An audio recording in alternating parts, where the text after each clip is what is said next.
लड़का हुआ है लड़का। এই বিকাশ কিন্তু আপনার আমার মতন একজন সাধারণ মানুষ, চলন্ত ট্রেনের চেন টেনে। আসসালামু আলাইকুম বন্ধুরা, সবাই কেমন আছো? তো আমি চলে এসেছি নতুন একটা ভিডিও নিয়ে। আজকে না কোনো আমি ফানি ভিডিও রিয়াক্ট করব, না কোনো রোজ ভিডিও। আজকে খুবই সুন্দর একটা ভিডিও আমি তোমাদেরকে দেখাবো। অলরেডি তোমরা দেখে নিয়েছো, আমিও দেখেছি, বাট আমি অতটা সিরিয়াসলি নিই ভিডিওটাকে, কারণ আমি একটু স্কিপ করে দিয়েছিলাম, ভিডিওটা দেখিনি। হ্যাঁ, বাট আমি পরে যখন আমার কোনো একটা ফলোয়ার্স আমাকে পাঠিয়েছে যে ভিডিওটা দাদা রিয়াক্ট করো, খুব সুন্দর একটা ভিডিও, তো অবশ্যই করবো যখন তোমরা বলেছো। তো চলো আমরা স্টার্ট করি, ঠিক আছে? তো এই দেখো, लड़का हुआ है लड़का। সময় তখন রাত 1টা। হঠাৎ করে এই মেয়েটির চলন্ত ট্রেনে প্রসব যন্ত্রণা শুরু হয়। মেয়েটিকে তার বাড়ির লোক হসপিটালে ভর্তি করার জন্য নিয়ে গেছিল, কিন্তু হসপিটাল তাকে ভর্তি না নেওয়াতে তারা আবার ট্রেনে ফিরে আসছিল। ঠিক এমন সময় মাঝরাতে চলন্ত ট্রেনে তার প্রসব যন্ত্রণা শুরু হওয়া দেখে তার বাড়ির লোক চিন্তায় পড়ে যায় যে মাঝরাতে তারা চলন্ত ট্রেনে কি করবে। এমন সময় বিকাশ নামের এই ভাইটি ওই মেয়েটিকে আশ্বাস দেয় যে আমি আছি, তুমি চিন্তা করো না। সে যথারীতি চলন্ত ট্রেনের চেন টেনে মুম্বাইয়ের রাম মন্দির স্টেশন নামে একটি স্টেশনে ট্রেনটাকে দাঁড় করায়। আচ্ছা, তো এটা ঘটেছে মুম্বাই, ঠিক আছে? তো তোমরা এটা ভালো করে জানো, এটা অনেকজন বাঙালি বলছে, বাঙালি ঘটেছে এটা না। বাংলাতে একজন মানে ইউটিউবারগুলো, সব ইউটিউবারগুলো রিয়াক্ট করছে ভিডিওটা, তাই বলে এটা না যে বাংলাতে ঘটেছে, এটা মুম্বাই ঘটেছে, ঠিক আছে? ট্রেনে। তো যাই হোক, খুবই সুন্দর একটা ভিডিও, চলো সামনে দেখি।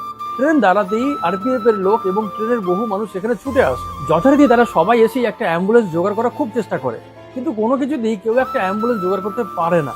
অ্যাম্বুলেন্স আসতে বহু সময় নিয়ে নেয়। ইতিমধ্যে মেয়েটির বাচ্চা অর্ধেকটা বেরিয়ে এসছে। এমন সময় যদি অ্যাম্বুলেন্সের জন্য অপেক্ষা করা হয়, তবে মেয়েটি এবং তার বাচ্চাকে বাঁচানো বড় মুশকিল। শেষমেশ এই বিকাশই আবার তার এক ফ্যামিলি লেডি ডাক্তারকে ফোন করে। ভিডিও কলে সেই ফ্যামিলি লেডি ডাক্তার বিকাশকে যেভাবে বলে, বিকাশ সেভাবেই ওই মেয়েটির ডেলিভারি করে। এই ঘটনা আমাদেরকে ও মানে বুঝতে পেরেছো যে একটা কোনো ডাক্তার মেয়েকে ভিডিও কল করে লিটারালি মানে ওই সব কিছু বলেছে, আর সে ওটা করেছে, যেটা সেম হয়েছে 3 Idiots মুভিতে, ঠিক আছে? তোমরা ভালো করে দেখছো, সামনে ভাইটা বলবে, ঠিক আছে? না বলবে, চলো এবার দেখে নাও। সেই 3 ইডিয়ট সিনেমার কথা মনে করিয়ে দেয়। ডেলিভারি হয়ে যাওয়ার অনেক পর অ্যাম্বুলেন্স এসে পৌঁছায়। যথারীতি মা এবং তার বাচ্চাকে অ্যাম্বুলেন্সে আবার হসপিটালে পাঠানো হয় চেক আপের জন্য। এই বিকাশ কিন্তু আপনার আমার মতন একজন সাধারণ মানুষ, তবে তার এই আপ্রাণ চেষ্টা এই দুটো মানুষকে বাঁচাবার জন্য তাকে অসাধারণ করে তুলেছে। থ্যাংক ইউ ভাই বিকাশ, থ্যাংক ইউ ভাই বিকাশ।